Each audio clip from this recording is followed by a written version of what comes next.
Hi guys, so welcome back. So in this video, I'm going to cover a housing finance company that is Bajaj Housing Finance. ठीक है. So Bajaj Housing Finance आप देखो इनका IPO आया 1 साल पहले रफली एंड बहुत ही मतलब ज़बरदस्त लिस्टिंग हुआ 170 170 180 के आसपास पहुंचा एंड देन कॉन्स्टेंटली उसका डी रेटिंग हो रहा है बट कंपनी में कोई प्रॉब्लम नहीं है. ठीक है, मतलब business model is perfect, growth भी बहुत अच्छा आ रहा है. तो let's deep dive into it. ठीक है, अभी बजाज हाउसिंग का देखो 21 स्टेट्स में प्रेजेंट है एंड 217 ब्रांचेज है ऑलमोस्ट. ये क्या करता है? होम लोन देता है, हाउसिंग लोन देता है. आपका होम लोन हो गया एक सेगमेंट एंड आप किसको देता है? बेसिकली आपके देखो हाउसिंग फाइनेंस में दो सेगमेंट होते हैं. एक हो गया आपका अफोर्डेबल हाउसिंग, मतलब टियर 3 4 5 सिटीज़ में lower income group, middle income group, average ticket size that उनका लोन अमाउंट का टिकट साइज होगा अराउंड आप देखो 15 10 15 लाख के आसपास का एवरेज टिकट साइज होगा फॉर द अफोर्डेबल हाउसिंग वाले सेगमेंट में जो कहते करते हैं कंपनीज लाइक एग्जांपल दे दूँ, होम फर्स्ट हो गया, एप्टेस हो गया, इंडिया शेल्टर हो गया, आवास फाइनेंसेस हो गया, आधार हाउसिंग, ये सब जो है that are into affordable housing. Prime housing में आ जाओ, कंपनी से पीएनबी हाउसिंग हो गया, वो भी अभी अफोर्डेबल में जा रहा है. पीएनबी उनका भी मेजोरिटी वही है. बजाज हाउसिंग हो गया, कैनफिन होम हो गया, उनका तो बिल्कुल ग्रोथ नहीं है. तो बजाज हाउसिंग का अगर आप देखो, ये टियर 1 सिटीज़ में लैंडिंग करता है. Average ticket size loan amount का कितना होएगा? 40 लाख 50 लाख. तो टियर 1 सिटीज़ में basically life style is better and वहाँ पे प्राइस क्या बोल सकता हूँ, द रियलाइजेशन मतलब द प्राइजेस एवरेज सेल्स पर क्या बोल रहा हूँ, द प्राइजेस पर स्क्वायर फीट मतलब 10,000 आप देखो 40,000 30,000 40,000 पर स्क्वायर फीट होता है यहाँ पे प्राइस टियर 1 सिटीज़ में. अब गाँव में जाओ वहाँ पे उतना कुछ प्राइसिंग नहीं होता है और पर स्क्वायर फीट प्राइस जो बोलते हैं. तो टियर 1 सिटीज़ में देर आर उनका कंपटीशन इज़ बैंक्स. ठीक है, बड़े बैंक्स HDFC, कोटक, ICICI ये सब के साथ कॉम्पीट करता है इन हाउसिंग फाइनेंस स्पेस. उनका भी सबका डिवीजन होगा. ठीक है, हाउसिंग फाइनेंस का ऐसा नहीं है कि खाली बजाज हाउसिंग का ही है. They are the NBFC, HDFC bank का भी है, होम लोन वाला सेगमेंट होगा. लैप हो गया, लोन अगेंस्ट प्रॉपर्टी, आपको कोई बिजनेस करना है उसके अगेंस्ट आपको कोई लोन चाहिए अगेंस्ट और आपको कोलैटरल अगर रखना पड़ेगा तो that would be your home, घर जो है. ठीक है, उनको कोलैटरल रखना पड़ेगा. तो ये बिजनेस मॉडल है. इनका AUM का साइज इज अराउंड 1,20,000 करोड़ का AUM का साइज है. ठीक है, मतलब द बिगेस्ट प्लेयर आप देखो in the housing finance space. Pure NBFC में देखो हाउसिंग फाइनेंस में सबसे बड़ा प्लेयर है बजाज हाउसिंग फाइनेंस. अफोर्डेबल सबको मिला के देखो पूरा हाउसिंग फाइनेंस स्पेस में AUM के टर्म्स में the biggest player is Bajaj housing finance. AUM का ग्रोथ कितना आया? 24%, मतलब बहुत ही अच्छा नंबर है कंसिडरिंग द साइज. ठीक है, कंसिडरिंग द साइज क्योंकि अब देखो होम फर्स्ट, ये इंडिया शेल्टर, ये सब का साइज है सब सब 10,000 करोड़ के आसपास है. होम फर्स्ट का 12-13 है एंड इंडिया शेल्टर का 8-7-8 हज़ार के आसपास का AUM का साइज है. They are of course they can grow at better rate क्योंकि उनका बेस भी छोटा है. They are growing north of 30-35%. तो ये अच्छा है उनके लिए भी. But Bajaj housing in spite of being at 1,20,000 crore का AUM, they are growing at 24%. तो that is very commendable job. Disbursements में भी ग्रोथ आ रहा है. मतलब डिसबर्समेंट क्या होता है? बेसिकली कितना लोन बांटे ये क्वार्टर में. तो दैट ग्रो 22% YOY. तो ये भी अच्छा है. इनका AUM का मिक्स देखो. ठीक है, प्रोडक्ट मिक्स जो बोलना है, होम लोन वाले सेगमेंट है, pure home loan that contributes to 56% of the AUM. LAP हो गया आपका loan against property that contribute to 11%. उनका और दो सेगमेंट है आपको होगा लीज रेंटल डिस्काउंटिंग जो बोलते हैं, दैट इज अराउंड 20%.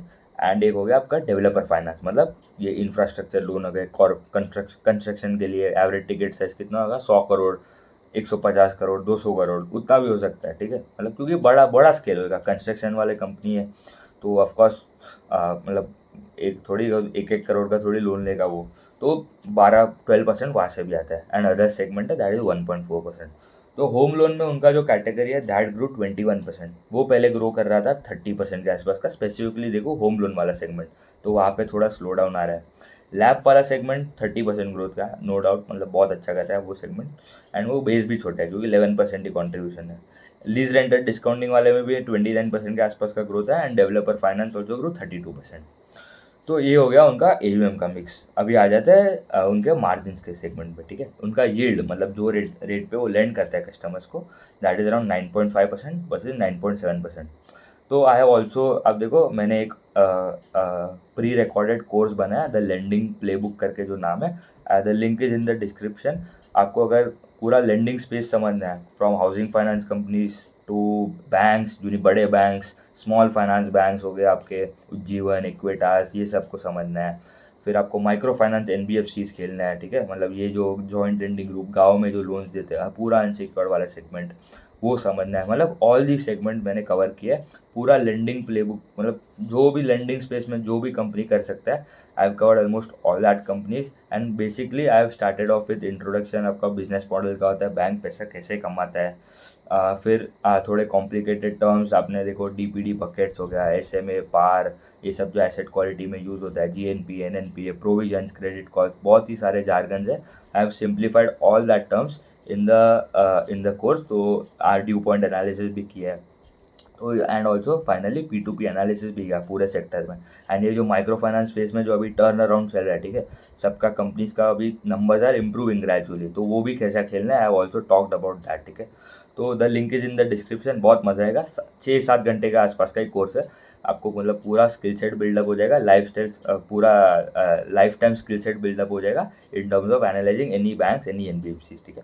तो coming back to Bajaj housing, उनका यील्ड इज अराउंड 9.5%, मतलब जो रेट पे वो लेंड करते हैं कस्टमर्स को, वर्सेज 9.7। तो ये कम क्यों हो गया, क्योंकि अभी देखो रेपो रेट के भी कट आ रहे हैं। अभी ये जो RBI जो लास्ट एक दो लास्ट 4-5 महीने से जो रेट कट्स आ रहे हैं, ऑलमोस्ट अराउंड 1% के आसपास का तो रेट कट आ गया है। तो दैट इज अराउंड अभी उनका 9.5% हो गया, versus 9.7 quarter on quarter, last quarter के कंपेयर करूँ तो। कॉस्ट ऑफ फंड, मतलब जो रेट पे वो बोरो करता है पैसा from other banks, other NBFCs हो गए, that is around 7.7% versus 7.9 quarter on quarter. तो वहाँ पे भी 20 बेसिस पॉइंट बिप्स, मतलब जो भी है समझना है, 0.2% वहाँ पे भी कट आया, एंड यहाँ पे भी कॉस्ट ऑफ बोरिंग में भी कट हुआ है। तो मार्जिन जो स्प्रेड बचता है, yield minus the cost of boring, that is आपका स्प्रेड, तो that is around 1.8%। Last quarter भी वो सेम ही था, तो वहाँ पे कोई प्रॉब्लम नहीं है। निम्स आ जाते हैं, ठीक है, निम्स पे नेट इंटरेस्ट मार्जिन जो बोलना है, ठीक है, टोटल जो मतलब कितना पैसा कमाया, तो दैट इज अराउंड 4%। 4% इज यार net interest margin, last quarter भी 4% ही था, तो वहाँ भी वो भी स्टेबल है। क्रेडिट कॉस्ट, मतलब ये जो प्रोविजंस जो कंपनी करते हैं, मतलब अगर कोई पेमेंट आया नहीं कस्टमर का, तो उनको थोड़ा पैसा साइड पे रखना पड़ता है, ठीक है, पहले से। तो उनका प्रोविजंस भी, credit cost is also very minimum, ठीक है, पूरा मतलब सिक्योर वाला बुक है, राइट। तो यहाँ पे उतना प्रॉब्लम नहीं है। आप देखो माइक्रो फाइनेंस स्पेस में क्रेडिट कॉस्ट सबका 4-5-6% तो मिनिमम रहेगा ही, क्योंकि पूरा अनसिक्योर्ड वाला सेगमेंट है।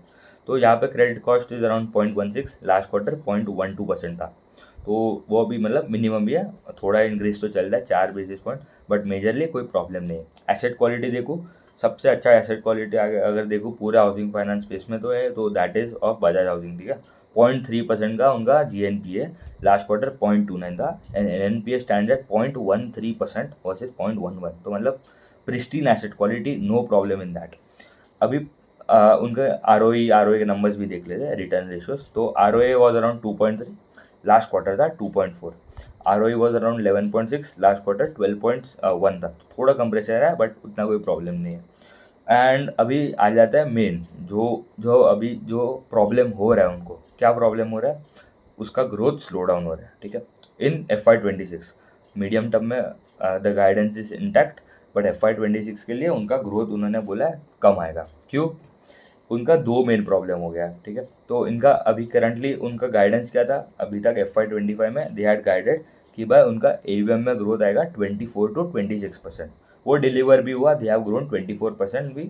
लास्ट क्वार्टर भी मतलब Q4 ऑफ FY25 में 24-25% के आसपास ग्रोथ था। This quarter also they have grown by 24%, तो यहाँ पे कोई प्रॉब्लम नहीं था। बट अभी उन्होंने बोला इन दियर, अभी जो उनका जो Q1 FY26 का जो रिजल्ट था, उसके प्रेजेंटेशन में था, they have reduce their guidance in AUM growth, ठीक है, मतलब जो पहले दे गाइडेड 24 to 26% ग्रोथ, वो अभी बोल रहा है that will come down to 21 to 23%। तो पहला साइन ये है कि भाई प्रॉब्लम यहाँ पे, क्योंकि ग्रोथ कम हो रहा है।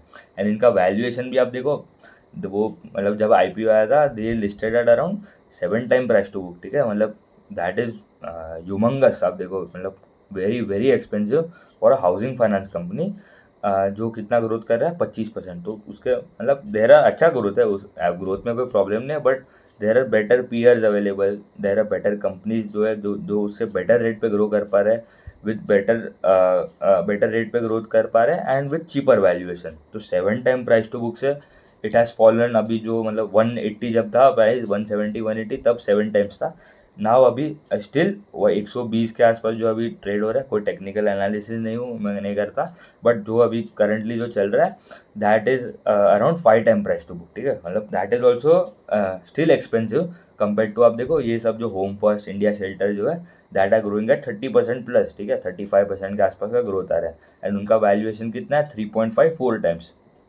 इनका कितना है 5 times price to book with growth of 24% in this quarter, जो अभी रिड्यूस होकर कर दिया कितना 21 to 23%। तो 5 time price to book with 21% growth, मतलब that is very bad deal. मतलब आप यू कैन गेट स्टक, मतलब कोई रिकमेंडेशन नहीं है, you have to do your own analysis. आप देखो दूसरे जो ये आवास हो गया एंड आधार हाउसिंग हो गया, ये भी 20% का ग्रोथ इंजन है, मतलब वहाँ पे भी ग्रोथ आता है 20%, and they are trading at 3.5 time price to book. They don't get जो वैल्यूएशन होम फर्स्ट, एप्टेस और ये इंडिया शेल्टर को मिलता है उतना उनको नहीं मिल पाता, क्योंकि उनका ग्रोथ स्लो है, ठीक है, आवास का एंड आधार का 18-21% के आसपास का ग्रोथ आता है, whereas these three Aptas, Home First and India Shelter, they grow around 30-35%। तो बजाज हाउसिंग पे फिर से आ जाते हैं, तो इन्होंने गाइडेंस कम कर दिया, ये मेन प्रॉब्लम है, ठीक है उनका। दूसरा दूसरा कोई प्रॉब्लम नहीं था इनके, इनके ग्रोथ के टर्म्स में, इनके एसेट क्वालिटी के टर्म्स में, इनके रिटर्न रेशियोज़ के टर्म में कोई प्रॉब्लम नहीं था, बट ये एक एक मेजर प्रॉब्लम है, इनका ग्रोथ कम हो रहा है। दूसरा और एक प्रॉब्लम हो रहा है कि उनका निम्स, मतलब जो मार्जिन जो बोलना है आपको, ये जो अभी कितना 4% है, वो भी कंप्रेस हो रहा है, ठीक है। तो that will come down by, उन्होंने बोला अराउंड 3.8 के आसपास आ जाएगा, 15-20 बेसिस पॉइंट्स कम हो जाएगा, तो that would come down to around 3.8%। तो क्यों कम हो रहा है, उन्होंने बोला एक तो ये जो टीयर 1 सिटीज़ में जो लेंडिंग करते हैं, क्योंकि वहाँ पे they are major competition is there banks, ठीक है, ये जो बड़े बैंक्स है, तो they are also very competitive in terms of rate, क्योंकि उनको तो और सस्ता पड़ेगा लोन अमाउंट, लोन जो लेता है, क्योंकि बैंक्स वो तो डिपॉजिट्स भी लेता है, उनको करंट अकाउंट कासा वाला बुक भी आता है, करंट अकाउंट सेविंग अकाउंट, मतलब ज़ीरो कॉस्ट, मतलब करंट अकाउंट में तो आपको 0% इंटरेस्ट मिलता है, तो उनको भी कॉस्ट ऑफ बोरोइंग में उनको अच्छा पड़ता है, तो इसलिए they can charge lesser rate compare to Bajaj housing. अब ये एग्जांपल ले लो, ठीक है, अगर Bajaj housing is giving you a loan at 8% and HDFC bank is giving you a loan at 7.5%, तो अगर आपका बजाज हाउसिंग में अभी करंटली लोन चालू है, तो why will you not shift your loan to HDFC bank, मतलब कोई भी कर लेगा, क्योंकि उसको सस्ता पड़ रहा है, EMI कम पड़ना पड़ेगा, इंटरेस्ट कम हो रहा है, तो ये एक मेन प्रॉब्लम है उन्होंने बोला। एंड दूसरा प्रॉब्लम उन्होंने बोला कि उन्होंने दे आर टेलिंग कि थोड़ा मॉडरेशन है, थोड़ा स्लो डाउन है in the real estate demand, ठीक है, इन इन टीयर 1 सिटीज़। तो मतलब मैं रियल एस्टेट वाला सेक्टर भी ट्रैक करता हूँ, बट यहाँ पे तो सबका नंबर्स तो बहुत अच्छा रहा है, बट ठीक है हो सकता है थोड़ा प्रॉब्लम, बट यहाँ पे प्री सेल्स का ग्रोथ सबका तो एकदम परफेक्ट आ रहा है। हम लोग ने सनटेक का भी देखा था लास्ट क्वार्टर भी, we looked on to Lodha group, Prestige group हो गया, मतलब सबका अच्छा नंबर आ रहा है, बट ठीक है उन्होंने बोला है तो हो सकता है भाई, हम तो यहाँ पे घर पे बैठ के PPT कॉन पर रीड कर रहे हैं, but they are the ones that are running the show of the company. तो एक प्रॉब्लम ये होगा, एंड दूसरा उनका कॉम्पिटिशन बढ़ रहा है and slow down in the real estate sector, उन्होंने वैसा बोला।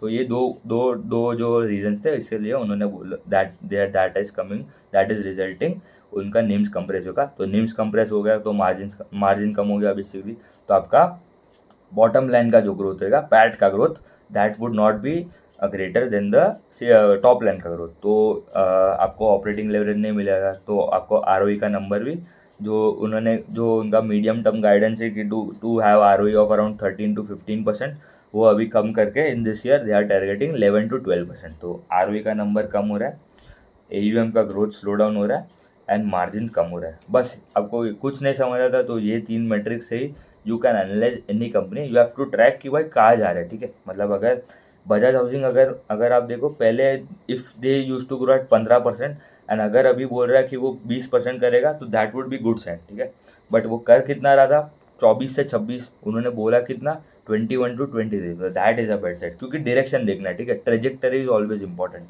while analyzing any of the companies in the any sector। तो ये हो गया उनका गाइडेंस का। एसेट क्वालिटी में उन्होंने बोला स्टेबल ही है, 0.15 to 0.2% का क्रेडिट कॉस्ट अभी कितना है 0.16, तो वो भी मतलब वो भी रेंज में, that is well below the range, तो वो भी अच्छा है। एसेट GNPA 0.35 to 0.4%, अभी कितना है 0.3%, वो भी रेंज में है। And leverage, they are targeting leverage to have around 5.5 to 6% x, ठीक है। लेवरेज बेसिकली आपका कितना एसेट्स है आपके ऑफ द आपका पूरा नेटवर्क कितना है, ठीक है, डिवाइडेड बाय आपका पूरा नेटवर्क, मतलब डेट कितना उठाया प्लस इक्विटी डिवाइडेड बाय पूरा आपका नेटवर्क इक्विटी जो बोलना है, ठीक है। तो ये जितना ज़्यादा होता है that is good, but maximum leverage a bank और NBFC can take leverage maximum of around 7-8 times ही पहुंच सकता है, उसके ऊपर इट इज़ मतलब वेरी रिस्की। तो ये जो पीक है वो 7-8 times, but they are targeting around 5.5 to 6 times का लेवरेज। इनका करंटली भी अराउंड 5 टाइम्स के आसपास ही है लेवरेज, तो उन्होंने बोला वो रेंज में रहेगा। तो ROA भी स्टेबल है, तो ROE क्या हो गया 5.5 इंटू 2.3 टाइम्स का लेवरेज, 11-12% का ROE आ जाएगा। तो ये ड्यू पॉइंट एनालिसिस भी I also talk that also in detail में गया हो इन माई लेंडिंग वाला कोर्स जो बना है लेंडिंग प्ले बुक, तो you can check out that, बहुत मज़ा आएगा। एंड बट मीडियम टर्म के लिए उन्होंने गाइडेंस तो मेंटेन किया, ठीक है। खाली FY 26 में प्रॉब्लम है, बट अभी हम तो यहाँ पे लॉन्ग टर्म इन्वेस्टिंग के लिए मतलब फोर्स तो नहीं कर सकते किसी को कि भाई 1 साल तो प्रॉब्लम है, बट उसके बाद तो अच्छा है। बट वही है, फिर से अगर आगे जाके उन्होंने बोला नहीं फिर से FY 27 में प्रॉब्लम आ सकते हैं। एंड उनका वैल्यूएशन भी आप देखो 5 टाइम प्राइस टू बुक के, if you are getting a company that is growing at 21%, 20% जो भी उन्होंने गाइडेंस दिया 22 and 23%, तो that is a very bad deal for any of the investor. But दूसरे साइड पे आप देखो कोई रिकमेंडेशन नहीं है, India shelter, home first and Aptus वो कंपनीज है दैट आर ग्रोइंग एट 28-30-35% के आसपास, एंड उनका वैल्यूएशन कितना है 3.54 टाइम्स बस, मतलब 3.54 time price to book is also not that cheap but reasonable compare to 5 times price to book and growing at 20%, 3.5 time price to book and growing at 30-35%, तो that is much better deal, कोई recommendation नहीं है। And अब देखो ये आवास and आधार जो 20% के आसपास जो ग्रोथ करते हैं उनका 3 टाइम्स प्राइस टू बुक मिलता है उनको, तो क्योंकि उनका ग्रोथ कम है, ठीक है, तो market always space for growth, क्योंकि हम सबका कैपिटल तो लिमिटेड है। तो मीडियम टर्म में गाइडेंस तो इंटैक्ट है, बट लॉन्ग टर्म में उन्होंने बोला for FY 26 they are targeting थोड़ा कम हो सकता है, क्योंकि ये जो ग्रोथ स्लो डाउन हो रहा है इन Tier 1 cities, metro cities, prime housing player है, ठीक है, मतलब यहाँ पे उनका मार्जिन अब थोड़ा कम रहता है अब compare to affordable housing as well, क्योंकि उनको कंपिटिटिव रेट्स पे लेंडिंग करना पड़ता है। एंड दूसरा रीज़न था ये रियल एस्टेट सेगमेंट में थोड़ा स्लो डाउन लग रहा है उनको। तो ये हो गया बजाज हाउसिंग फाइनेंस, ठीक है, उतना ही रखते हैं, थैंक यू।